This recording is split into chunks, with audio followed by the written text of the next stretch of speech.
Today we will learn and reflect on Polycarp's epistle to the Philippians. This epistle is similar to the epistles to the various churches by the martyr St Ignatius of Antioch and was written in roughly the same period of time. And like St Ignatius, Polycarp will also be martyred as a very elderly bishop, and that's the subject of another video. And Polycarp also has some interesting advices on how to follow several of the 10 Commandments that we will review. At the end of our talk, we'll discuss the sources we use for this video. Please, we welcome interesting questions in the comments. Let us learn and reflect together.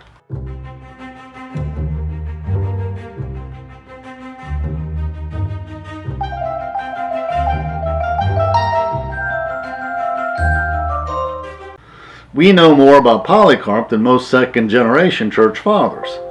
Irenaeus tells us that the youthful Polycarp had been instructed by the apostles and many of his acquaintances had seen Christ. Polycarp's name could be translated as very fruitful, and in his epistle to Polycarp, St Ignatius said that his beliefs were anchored to an unshakable rock. And Irenaeus also tells us that Polycarp had many fond memories of his years as the disciple to St John the Apostle. Polycarp was bishop of Smyrna, which claimed to be the birthplace of Homer, and was the recipient of one of the church letters in the book of Revelations. With a rich pagan tradition, Smyrna was also a center of the cult of emperor worship. The authorities complied with Rome's request for unrepentant Christians to sacrifice in the arena, as recorded in the martyrdom of Polycarp. Eusebius quotes Irenaeus from the third book in Against the Heresies. Polycarp was not only instructed by the apostles and conversant with many who had seen the Lord, but was appointed by apostles to serve in Asia as the bishop of Smyrna. I, or Irenaeus, myself saw him in my early years, for Polycarp lived a long time and was very old indeed when he laid down his life by a glorious and most splendid martyrdom. At all times he taught what he had learnt from the apostles, which the church transmits, which alone are true. St. Paul in 1 Corinthians tells us that faith, hope, and love abide, these three, and the greatest of these is love. Faith, hope, and love are the core of the Christian message, and Polycarp teaches us that faith is the mother of us all, with hope following in her train, and love of God and Christ and our neighbor leading the way. Let a man's mind be wholly bent on these, and he has fulfilled all the demands of holiness. For to possess love is to be beyond the reach of sin. This reminds us of St. Augustine's admonition that if we truly love God and love our neighbor, we can do as we will. St. Polycarp advises us, when it is in your power to perform an act of kindness, never put it off to another time, for charity is the death's reprieve. And this verse is quoted from Tobit, which is unfamiliar to many Christians, so we'll quote this section, which is an exhortation from the angel Raphael to the God-fearing newlyweds Tobias and Sarah. The angel Raphael exhorts, "Do good, and evil will not overtake you. Prayer with fasting is good, but better than both is almsgiving with righteousness. A little wealth with righteousness is better than great wealth with wrongdoing. It is better to give alms than to lay up gold. For almsgiving saves us from death and purges away every sin.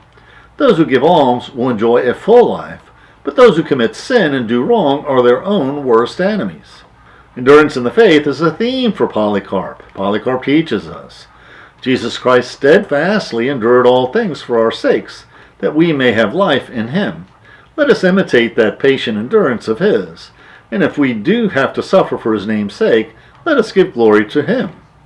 We often prefer to pray for relief from our suffering, and often we become angry at God when suffering comes our way, when life is not fair. And in these trying times, we should rather pray for endurance so we can not only endure our suffering, but through our suffering give glory to God. Polycarp's advice to widows shows a deep understanding of the commandment, do not bear false witness, from which we can also derive the concept, do not gossip and do not damage your neighbor's reputation, and do not be eager to retell prattle that might be true when it harms your neighbor. St. Polycarp teaches us, widows should be discreet in practicing our Lord's faith.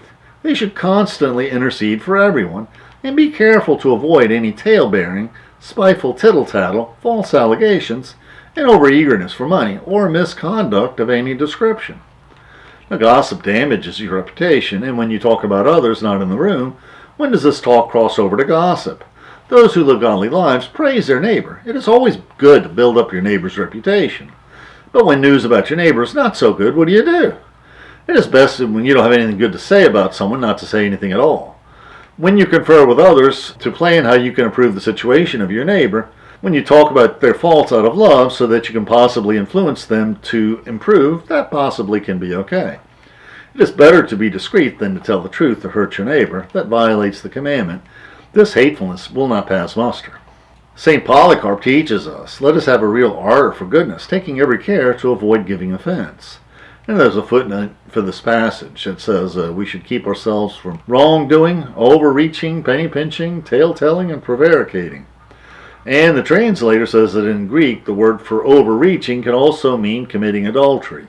And in the scriptures, adultery and unfaithfulness are often interchangeable. And in the church of the Philippians, even in the age of the martyrs to the faith, that's a problem that many of our churches today face, the problem of the clergy dipping their hands into the till. St. Polycarp warns us against any excessive fondness for money, and that eagerness for money should be entirely alien to the clergy. But Polycarp is also compassionate to the transgressors. I feel the deepest sorrow for that man and his wife.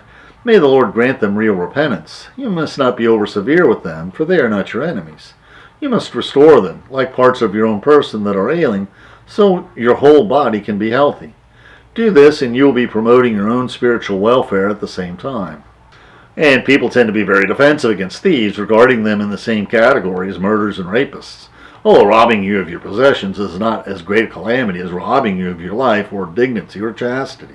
In the past few decades has unfortunately taught us that molesters are so prone to repeat offenses that we have to put the welfare of others over that of the offender and urge them to make a living in a profession that does not put them in contact with their potential victims. But we can afford to become more generous with thieves, for they cannot steal from us our treasures in heaven, which is our true wealth. And my cousin told me of a sad case many years ago of a high church official that redirected a rather large contribution into a slush fund that financed fancy vacations and gambling trips and home improvements and frequent withdrawals of large amounts of cash. And the sad part of the story was this high church official was widely admired for his generosity, and he was known for handing out wads of cash to destitute clergy and for paying the tab for dozens of local parishioners at fancy restaurants on his church travels. And these local church members were only too happy to benefit from his generosity and rarely questioned how a modestly paid church official could afford such largesse. Even in the age of martyrs, when any time Christians could be drugged before the local governors, Polycarp teaches that we should pray for all God's people. Pray too for our sovereign lords and for all governors and rulers, and for any who abuse you or dislike you, and for the enemies of the cross. Thus the fruits of your faith will be plain for all to see, and you will be perfected in Jesus Christ. And now we'll discuss the sources we used in this video. And we have several translations of the works of the Apostolic Fathers. And I might add, in the case of the Epistle of Polycarp to the Philippians, we really only have a handful of Greek manuscripts, and they're all of the same family, and unfortunately, scholars have determined that the originating manuscript has something left to be desired, but that's what we face when we're working with these early works sometimes. And we use many sources for our videos, and we're going to have a separate video just on the book reviews of the sources we use for the early Apostolic Fathers, so we're not too repetitious. And I might add that Bart Ehrman has an excellent series of videos on the writings of the Apostolic Fathers, which we highly recommend, although we must warn you that he's a bit of an agnostic. The YouTube description links to the video script and our blog. Please support our channel by sharing this video with your friends and by clicking on the like and subscribe buttons, and by clicking on the Amazon links to purchase any of the books we discussed, which will earn us a small affiliate commission. And please consider becoming a patron of our channel. And please click on the links for interesting videos on other topics that will broaden your knowledge and improve your soul. Thank you.